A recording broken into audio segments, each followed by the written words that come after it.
राधे राधे। जय श्री कृष्ण। कैसे हो आप सब? तो भाई ये एक ऐसी कहानी है कि इसको सुनकर आपके रोंगटे खड़े हो जाएंगे। और ये एक सच्ची कहानी है। ये कहानी जयपुर के एक लड़के की है जो आज से 4 साल पहले की है। तो भाई ये लड़की जयपुर में रहती है और इसके परिवार में इसके मम्मी पापा और इसका छोटा भाई है। जब ये पूरे देश में कोविड फैला हुआ था तो इसके जो पिताजी हैं उसकी नौकरी छूट गई थी, प्राइवेट जॉब थी और वो भी उसकी छूट गई थी। तो इसके घर में कमाने वाला कोई भी नहीं था। तो तब इस लड़की को एक ट्यूशन मिला था। तो इसने सोचा भी मैं ट्यूशन करके भी कुछ अपना घर का खर्चा चला सकती हूँ। तो इसको ट्यूशन के लिए थोड़ी दूर जाना पड़ता था। एक बच्चे को पढ़ाने के लिए दूर जाना पड़ता था। तो इसने इस ट्यूशन की हाँ भर ली कि भी ठीक है, मैं ये जो बच्चे को मैं पढ़ाऊंगी। और इस लड़की के घर में कृष्ण कन्हैया की कोई पूजा नहीं होती थी और ना ही कृष्ण को मानते थे, ना ही लड्डू गोपाल के बारे में जानते थे। इस घर में बाकी बिहारी लड्डू गोपाल इस चीज़ की कोई भी पूजा पाठ नहीं थी। कोई भी इन लोगों को इन चीज़ों का ज्ञान नहीं था।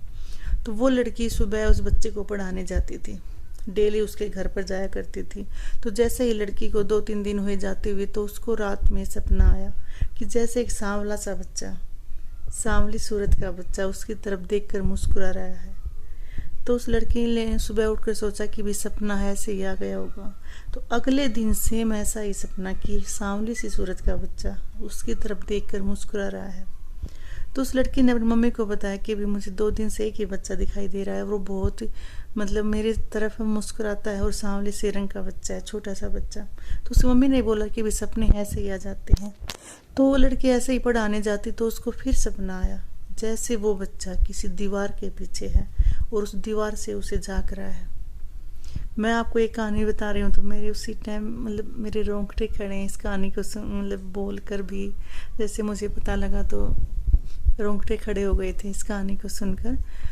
तो वो बच्चा उस दीवार के पीछे से झांक रहा था। उस लड़की को ये ऐसा लगा कि जिस घर में वो जाती है वो दीवार उसी घर की है।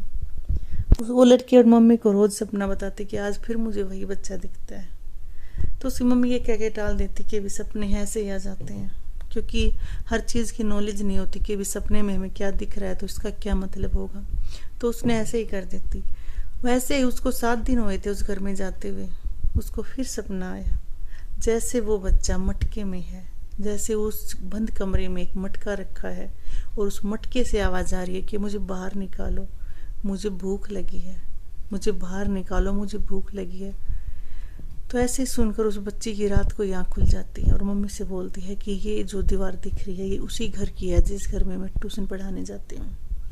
तो उसकी मम्मी ने बोला कि अभी सो जा, कि अभी जब आप सुबह ट्यूशन पढ़ाने जाओगे तो मैं साथ चलूँगी।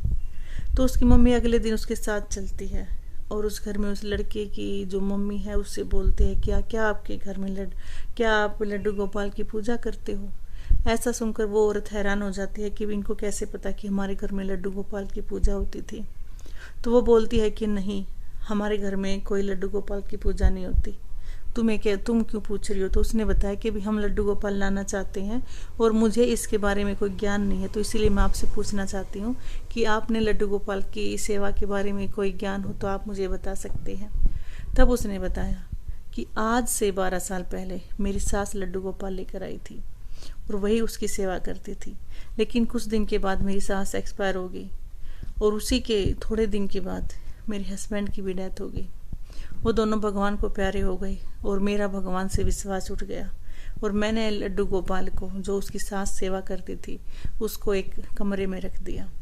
तो तभी वो लड़की बोली क्या आपने उस लड्डू गोपाल को मटके में रखा है। तो वो हैरान हो गई कि इस लड़की को कैसे पता कि मैंने लड्डू गोपाल को कहाँ रखा है। तो उसने बोला हाँ।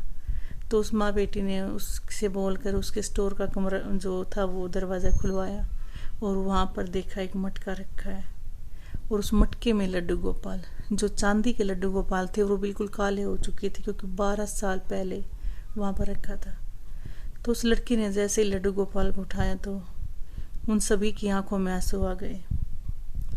वो कहते हैं ना कि जिसके कर्म में भक्ति होती है, जिसके कर्म में सेवा होती है, वो उसी को मिलेगी। लड्डू गोपाल की मर्जी के बिना हम सेवा नहीं कर सकते। चाहे अपने घर में लड्डू गोपाल को ले आए, लेकिन उसकी मर्जी के बिना हम उसकी सेवा नहीं कर सकते। ऐसा बोलते हैं कि जो भागवत होती है, जो भागवत हम सुनते हैं या कोई पढ़ता है, वो भी भगवान की मर्जी के बिना नहीं सुनता। भागवत चाहे आपके पड़ोस में हो रही हो, लेकिन अगर आपकी किस्मत में नहीं है सुनना, तो आप ऊपर वाले की मर्जी के बिना आप भागवत में बैठ भी नहीं सकते हो। ये नियम है और ये बहुत मतलब ये सत्य है। ये नहीं है कि आप जाओ भागवत में बैठ, नहीं, आप ये सोचो अगर आप भागवत में बैठते हो तो आपने कोई ना कोई पुण्य किया है, इसीलिए आज आप भागवत में बैठे हो। तो ऐसे ही भगवान की सेवा है। वो घर, उसके घर में होते हुए भी उसको सेवा नसीब नहीं थी। उसकी सास को थी, लेकिन उस औरत को सेवा नसीब नहीं थी कि वो भगवान की सेवा कर सके। भगवान ने उसको इस लायक नहीं समझा कि वो उसकी सेवा करे। और वो लड़की, भगवान ने कितना वेट किया अपने भक्त का, अपनी सेवा के लिए, कि उसको किससे सेवा लेनी है। उस लड़की के कर्म में सेवा रखी थी, जिसके घर में कन्हैया का, लड्डू गोपाल का कोई जिक्र नहीं था, कोई भाव नहीं था, कोई उसका नाम भी नहीं था, उसको जानते भी नहीं थे। उस लड़की के हाथों भगवान ने सेवा लेनी थी और उसको भगवान ने दर्शन दिए। कितनी भागवान है वो लड़की, कितनी लकी थी वो लड़की, जिसको सपने में लगातार लड्डू गोपाल ने दर्शन दिए। तो भी ऐसी एक सच्ची घटना है। तो अगर कोई भी लड्डू गोपाल लेके आया है तो वो लड्डू गोपाल को ऐसे ही स्टोर में बंद करके ना रखें, बहुत बड़ा पाप होता है।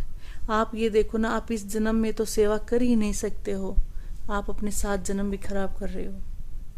ऐसा करके आप जैसे इसमें क्या होता है कि आपने मतलब जो भगवान की सेवा होती है, जो भगवान का आशीर्वाद, आप उसको ठुकरा रहे हो, भगवान का अपमान कर रहे हो।